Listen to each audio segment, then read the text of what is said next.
Visualisation process से क्या academics में भी अच्छा किया जा सकता है? सर आपका मेरा सबका ब्रेन सोचता ही फोटोज में है, या राइमिंग में या फोटोज में। अगर राइमिंग नहीं होती तो हमारे शास्त्र से क्यों लिखे हुए हैं? हमारी जितनी भी आरतियां हैं, हमारे जितने भी श्लोक हैं, हनुमान चालीसा है, वो राइमिंग में क्यों है? तो कितनी एफर्ट लगाई होगी जिसने लिखा है, तो कुछ तो सोचा होगा। एक्चुअली हमारा ब्रेन राइमिंग को याद रखता है, जिसको नेमोनिक्स बोलते हैं हम, ठीक है। तो आज की टाइम पे उसकी ट्रेनिंग होती है, तो वो कर लो, सीख लो, बहुत आसान है। दूसरा तरीका क्या है, आप अपना विजुअलाइजेशन की पावर को बढ़ा लो, क्योंकि आपको चीजें सिर्फ विजुअलाइज ही रहने वाली हैं, आपको शब्द याद नहीं रहेंगे। मैं कार बोलूंगा तो कार की पिक्चर दिखती है, मैं नींबू बोलूंगा तो नींबू की पिक्चर दिखती है। आपको नाम याद नहीं रहता, आपको चेहरे याद रहते हैं। तो विजुअलाइजेशन,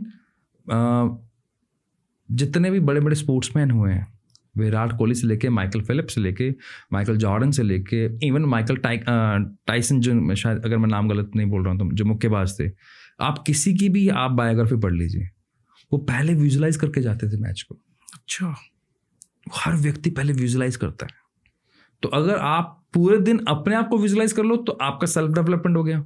और अगर आप अपने सब्जेक्ट को विजुअलाइज कर लो, जो मैंने अभी कंचन मैम से पढ़ा, तो मैंने अगर सिर्फ विजुअलाइज कर लिया कि क्या मैम ने पढ़ाया, 1 घंटा मैम ने पढ़ाया, मेरे को 3 मिनट लगे विजुअलाइज करने में, तो मेरा रिटेंशन पावर बढ़ गया। इतना आसान है। लेकिन अगले 3 मिनट के लिए अगर आपने मोबाइल उठा लिया, अच्छा अब आपको बहुत इंटरेस्टिंग रिसर्च बताता हूँ सर। जहाँ तक मुझे याद है, ये रिसर्च शायद हार्वर्ड की है या सैनफोर्ड की है, मैं नाम यूनिवर्सिटी का भूल रहा हूँ, शायद इन दोनों में से किसी की है। इसे स्लो डाउन बोलते हैं। आपको क्या बोला जाता है हर वक्त कि आप रिपीट करो, अगर को पढ़ानी है तो रिपीट करते रहो, पढ़ते रहो, पढ़ते रहो, पढ़ते रहो, याद हो जाएगी। लेकिन है नहीं ऐसा, इट्स अ मिथ।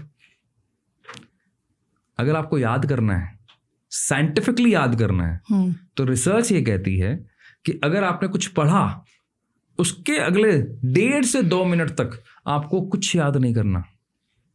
विजुअलाइज कर लो, करना है तो, नहीं तो शांत बैठ जाओ, कुछ भी करो, लेकिन किसी भी डिजिटल, किसी भी क्या कहते हैं, अपने इक्विपमेंट के पास मत आओ। आपके ब्रेन को स्लो डाउन होने दो। तो ब्रेन का काम क्या, मिरर न्यूरॉन्स होते हैं, एक न्यूरॉन का भी एक भाई होता है मिरर न्यूरॉन। अच्छा। वो एक्टिव हो जाते हैं। उसका काम क्या है, जो आपने पिछले 60-70 मिनट में किया उसको प्रोसेस करना, उसको स्टोर करना। आपने कभी देखा है सर, जब भी हम घर शिफ्ट करते हैं, लोडिंग अनलोडिंग कैसे होती है? वो एक मजदूर आता है, सामान उठाता है और ऊपर रखता है, ऐसे लगातार जब करता है, वो 5 मिनट का ब्रेक लेता है पानी पीने के लिए, फिर शरीर में ताकत आ जाती है, फिर वापस लग जाता है, फिर 10 मिनट का ब्रेक लेता है, फिर ताकत लगती है। कैसे? क्योंकि उसने 5 से 7 मिनट अपने बॉडी को रेस्ट दिया। तो ये नियम तो ब्रेन पे भी लागू है। बिल्कुल। तो ब्रेन को अगर आपने 5 मिनट के लिए रेस्ट दिया, कुछ नहीं किया, आपके इंपॉर्टेंट मीटिंग के बाद, जैसे ये पॉडकास्ट जब खत्म होगा, अगर मान लेते हैं कि आप और मैं बात नहीं करते, मैं चला जाता हूं, अब 3-4 मिनट के लिए आप किसी से बात नहीं करते, आपका ब्रेन अपने आप प्रोसेस कर देगा कि क्या सही हुआ, क्या गलत हुआ। किसी से कुछ नहीं पूछना पड़ेगा।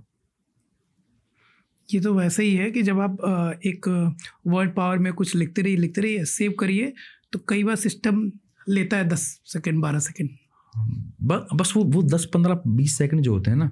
इनफैक्ट ये प्रैक्टिस पता है कहाँ कराई जा रही है? अननोइंगली स्पिरिचुअल प्रैक्टिस भी करवाई जाती है। आप किसी भी भजन संध्या में चले जाओ, आर्ट ऑफ लिविंग चले जाओ, जहाँ पे एक भजन के बाद दूसरे भजन में हमेशा 10 से 15 मिनट, 10 से 15 सेकंड का गैप होता है। क्यों होता है?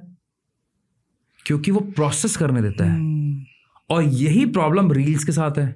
रील्स में प्रोसेस नहीं करने देता वो।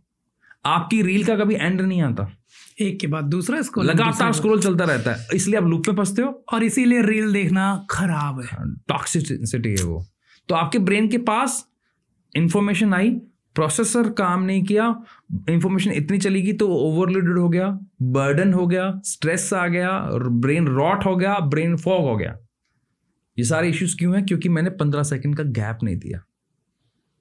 अगर आपको रील भी देखनी है ना, तो 5-5 मिनट के गैप में देख लो। मतलब 5 मिनट देखा, 15-20 सेकंड 25 सेकंड का गैप दे लो, फिर देख लो। आपकी रील की एडिक्शन खत्म हो जाएगी।